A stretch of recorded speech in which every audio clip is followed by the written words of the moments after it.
He's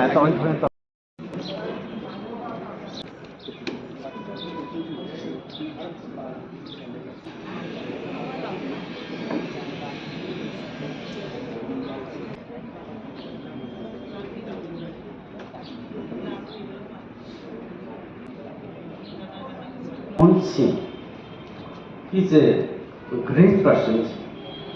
Recall aduga Mahakshi India gi adigumba reformer of economics, reformers of our society, and also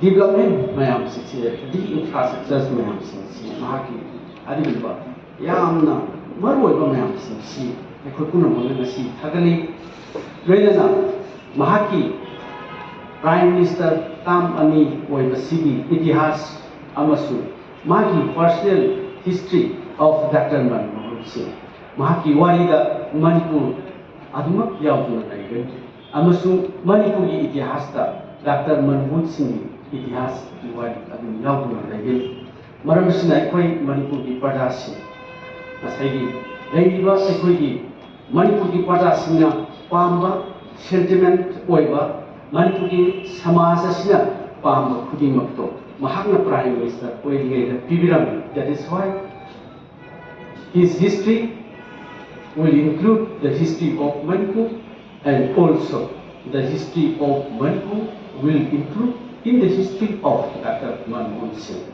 Hi, Tanzania.